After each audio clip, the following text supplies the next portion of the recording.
I didn't look like a person anymore. At least, that's how it felt back then. I looked like a problem people wanted to step around, a shadow they pretended not to see. When you're homeless long enough, you start to understand that hunger isn't the worst part. It's the way people look through you, like you're already gone. That day I was starving in a way that made my hands shake, not just the hollow ache in my stomach, but the kind of hunger that makes your thoughts slow and your vision blur at the edges. I had finally saved enough money, actual bills, not just coins, for a sit-down meal, a real one, a booth, a plate, a fork, something warm. The diner wasn't fancy. It was one of those small, old places with cracked vinyl seats and a bell on the door. The kind of place that smells like coffee that's been sitting too long and grease soaked into the walls.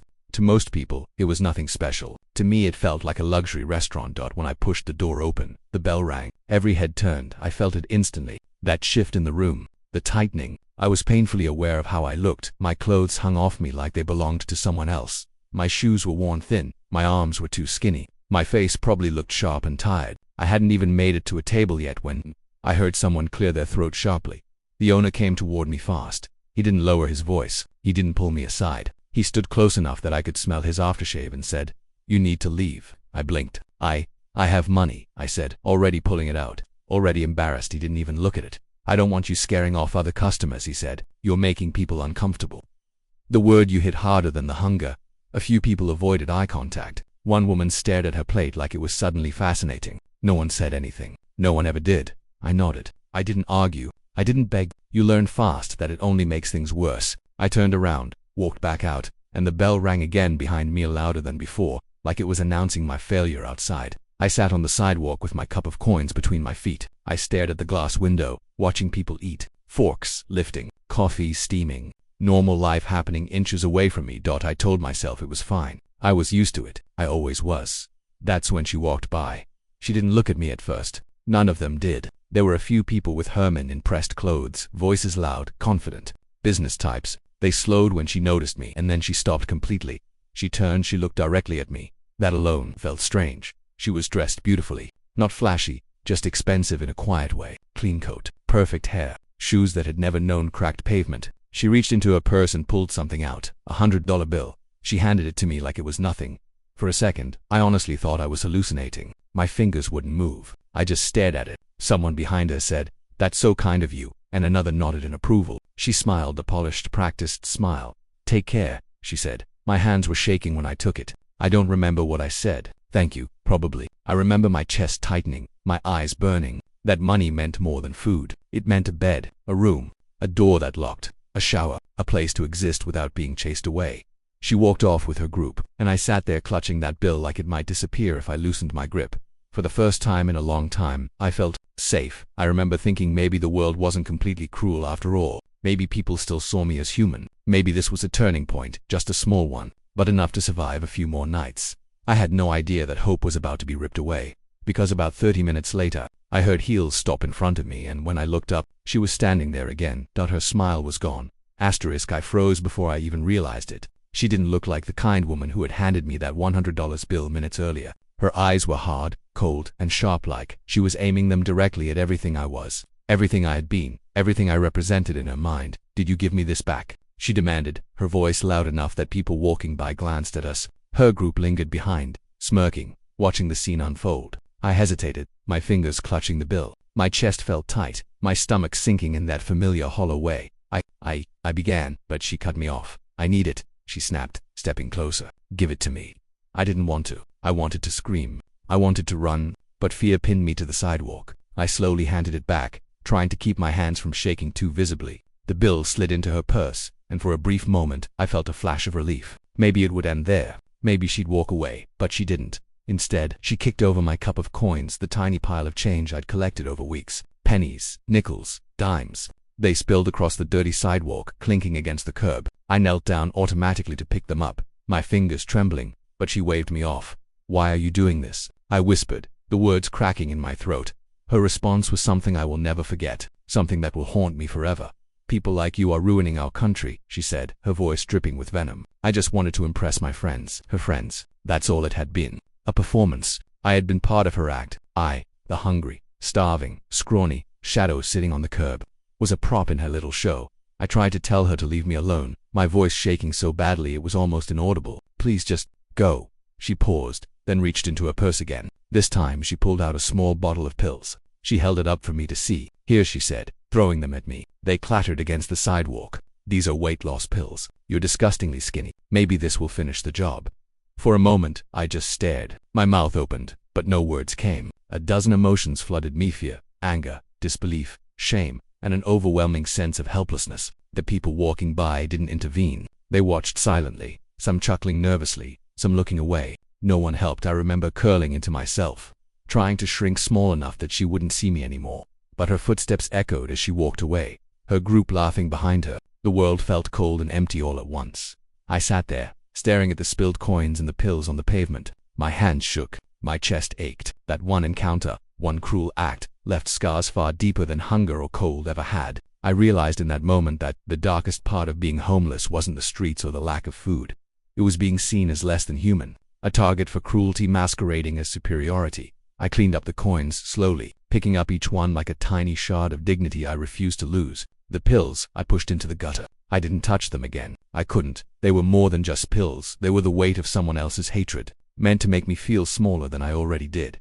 I sat there for hours, shivering in the cold breeze, staring at the diner's glowing windows. People inside laughed, sipped coffee, and talked about trivial things. The world moved on without me, and yet, somewhere deep in me, I made a silent vow. No matter how cruel people could be, I would survive. I would survive even if they wanted me gone. I didn't know then how long it would take, or what battles lay ahead. But that night, as I curled into my threadbare jacket, I promised myself, this world can throw anything at me, but it will not break me. The days after that encounter felt heavier than any hunger or cold I had experienced on the streets. It wasn't just the empty stomach or the aching bones, it was the weight of being seen as less than human, of being treated like a punchline for someone else's amusement. That memory replayed in my head over and over, sometimes in slow motion, sometimes like flashes that made my stomach turn. I started avoiding the diner entirely. Even walking past it felt like reliving that humiliation. Every step on the cracked sidewalk was a reminder of the pills, the spilled coins, the cruelty disguised as charity. People often assume that homelessness is about survival in the physical sense alone, but that wasn't all of it. It was about fighting every single day to feel worthy enough to exist, and every time someone like her reminded me that I wasn't, it cut deeper than hunger ever could. I found myself wandering streets I hadn't before, searching for corners that offered some privacy, some safety from the judgmental gazes. I slept under bridges, in abandoned buildings, anywhere that wouldn't invite more ridicule. And yet, even in those moments, the memory of her face, her words, the sharpness in her voice lingered. It was a reminder that cruelty doesn't need reason. It doesn't need context. Sometimes, it's just arbitrary, and it lands on you like a fist you can't dodge. A few days later, I stumbled upon a small soup kitchen tucked in an alleyway. There wasn't a sign out front, just a faint aroma of food and the murmur of voices inside. Hunger clawed at me relentlessly, so I stepped in. The volunteers didn't flinch at me. They smiled warmly. A bowl of soup was placed in front of me without a single question or judgment. For the first time in days, maybe weeks, I felt a flicker of relief, not just for the food, but because someone looked at me and saw me as a person. But even amidst that kindness, the encounter with the woman haunted me. Her cruelty had forced me to confront something terrifying. The world didn't owe me decency, and I couldn't rely on others to protect me from its harshness. I realized then that survival wasn't just about finding food or a place to sleep. It was about developing armor, about finding strength in the absence of kindness, and about learning to protect myself emotionally in a world that often saw me as disposable. Weeks passed. I scavenged, I saved, and I learned to trust my instincts in ways I hadn't before. Every day, every interaction, I analyzed. Who was likely to help? Who might hurt me? Where could I sit without being mocked? Every small decision became a strategy, a way to reclaim control over a life that had been stripped from me. One afternoon, I found a spot behind a small park, hidden from the main path. I lay down on the cold ground, pulling my thin jacket around me. The sky was gray, clouds heavy, and a chill bit through the layers of my clothing. But for the first time in weeks, I allowed myself to breathe slowly, to stop reliving that encounter for just a few moments. I realized then that I couldn't let her define me. Her actions, as cruel as they were, didn't own my life. I was still here. I was still breathing. I was still fighting. And that mattered more than her judgment, more than her attempt to humiliate me, more than any pill or coin or passing sneer. The world was still cruel. That wouldn't change. But neither would my determination. If I could survive that, I could survive anything. And slowly, piece by piece, I began to rebuild a sense of self-worth that no one could take away. Even someone dressed in elegance and superiority. Some nights, I still dream about that $100 bill, about her face, about the pills. Sometimes the memories make me shiver, but other nights I think about the soup kitchen, the volunteers who smiled at me, and the small acts of kindness I'd witnessed along the way. I started to understand that the world was full of both extremes, the cruelty and the compassion, and my survival depended not just on enduring the first but seeking the second whenever I could. Something changed after that winter. Not all at once, and not in a way that felt dramatic at the time, but quietly, like a crack forming in a wall that had stood too long under pressure. I didn't wake up one morning suddenly hopeful or healed. I just woke up, less numb. I started noticing patterns. The same streets felt different depending on the time of day. The same people reacted differently depending on whether they thought you were invisible or inconvenient. I learned where I could exist without being chased away and where I needed to keep moving. Survival became a skill set, something I could do on autopilot. But what surprised me most was how often kindness showed up in places I didn't expect. There was an older man who ran a newsstand near the park. He never gave me money, never offered food, but every morning when I passed by, he nodded at me like I belonged there, like I was part of the routine. That small acknowledgement meant more than spare change ever had. Then there was a woman who walked her dog at night. She never stopped, never spoke, but sometimes she'd leave a bag with a sandwich and a bottle of water on a bench near where she knew I slept. No performance, no audience, just quiet help. I never saw her face clearly, but I thanked her every night anyway, even though she was never there to hear it. Those moments didn't erase what the well-dressed woman had done. They didn't undo the humiliation or the words that still echoed in my head, but they complicated the story. They reminded me that the world wasn't made of one kind of person.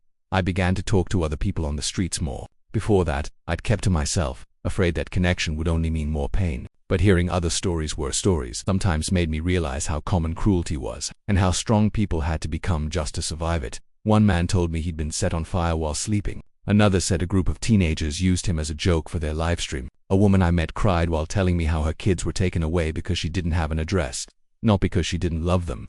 Every story carried the same theme, being treated as disposable, and yet none of us had disappeared. That realization hit me harder than anything else. Despite everything, despite hunger, cold, violence, and humiliation, we were still here, laughing sometimes, helping each other, sharing information about shelters, meals, safe places, building a fragile kind of community out of nothing. One night, as I sat with a few others around a donated space heater, someone asked me what the worst thing I'd ever experienced on the streets was. I didn't hesitate. I told them about the woman, the money, the pills. No one interrupted. No one minimized it. When I finished, the silence felt heavy but not empty. One person shook their head slowly. Another said, "That says more about her than you." I'd heard that phrase before, but this time it landed differently. For the first time, I didn't feel ashamed telling the story. I felt angry but also clear about where the cruelty belonged. It wasn't mine to carry anymore. That night, lying on cardboard under a sky that never cared about human suffering, I realized something important. The darkest moments don't always destroy you. Sometimes, they sharpen you. They teach you what you will never become.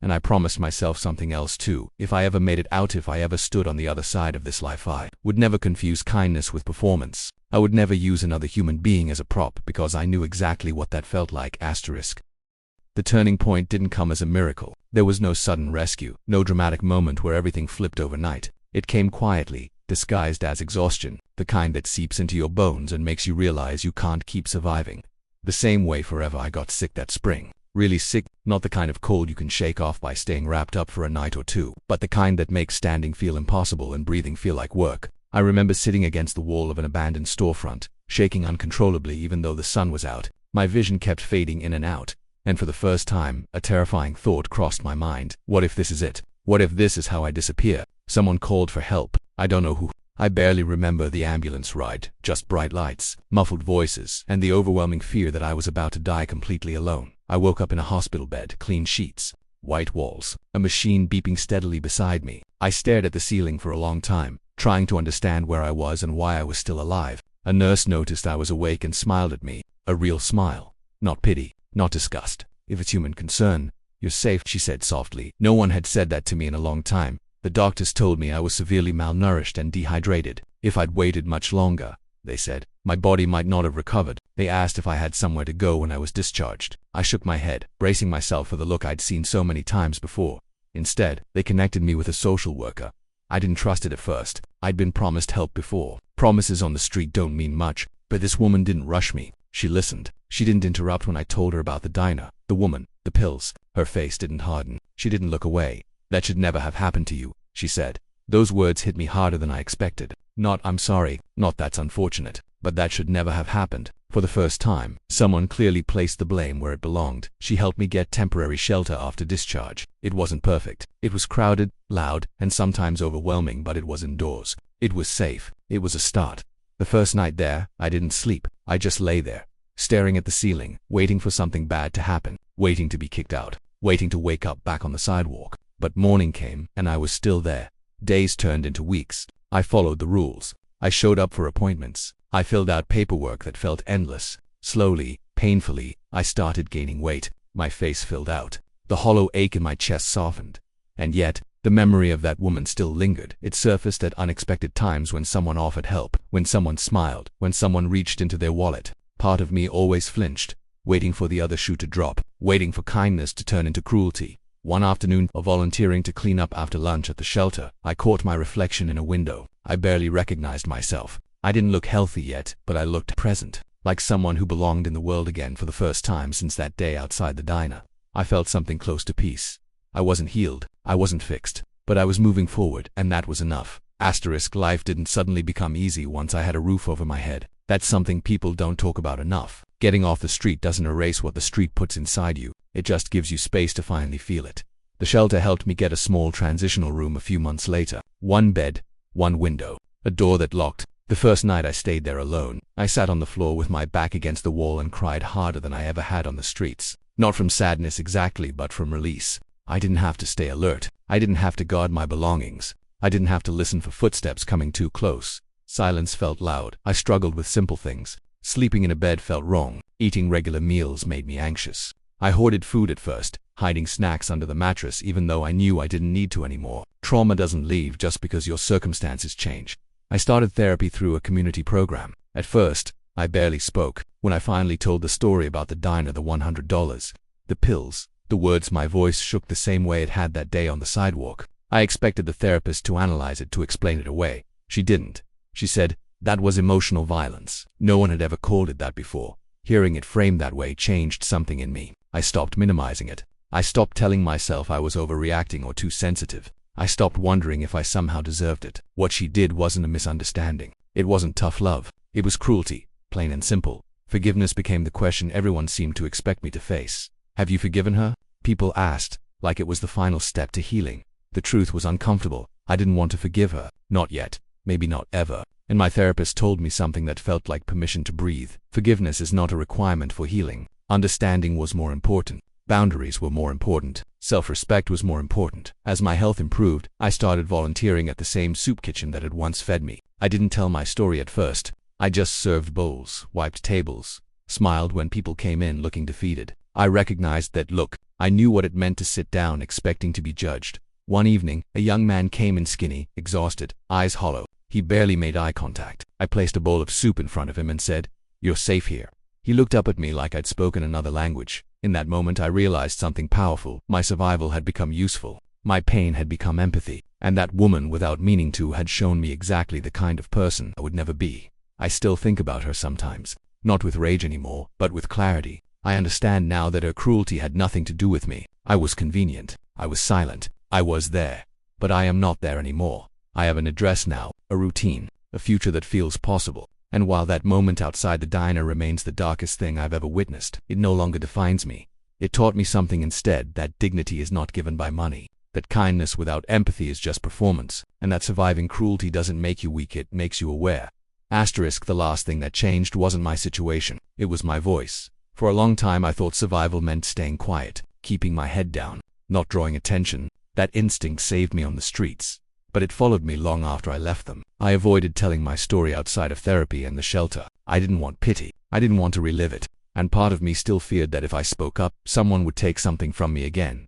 Then one evening, the shelter hosted a small community event. Nothing big, just coffee, folding chairs, and a few local volunteers who wanted to understand the people they were helping. Toward the end, someone asked if anyone wanted to share their experience. The room went quiet. I felt my heart start to pound. My hands shook the same way they had that day outside the diner. I told myself I didn't have to do this. No one expected it. No one would judge me for staying silent, but I stood up anyway. I didn't dramatize it. I didn't soften it either. I told them about being hungry, about being kicked out of the diner, about the woman, the money, the pills, the words that cut deeper than anything else I'd endured. I watched faces change as I spoke, confusion turning to shock, shock turning to anger, anger turning to something like shame. When I finished, the room stayed silent for a long moment. Then someone said, "I had no idea." That sentence mattered more than applause ever could. After that night, people started asking me to talk, not as a spectacle, not as a warning story, but as a human being who had lived through something most of them never would. I learned how to tell my story without reliving it, how to speak about pain without letting it reopen the wound. And here's the part that surprised me most. The power she took from me that day outside the diner, I got it back. Every time I told the story on my own terms, it lost its grip on me. It stopped being something that happened to me and became something I had survived. I don't know where that woman is now. I don't know if she remembers me at all. I don't need to. What I do know is this: I am no longer invisible. I am no longer a prop in someone else's performance. I am no longer the person sitting on the sidewalk, believing cruelty defines the world. The thing I ever witnessed wasn't the hunger or the cold, that it was learning how easy it is for someone to pretend kindness while holding cruelty underneath. And the most important thing I learned after: real kindness doesn't need an audience. Real humanity doesn't need approval. And no one, no matter how broken, poor, or unsent, deserves to be treated as less than human.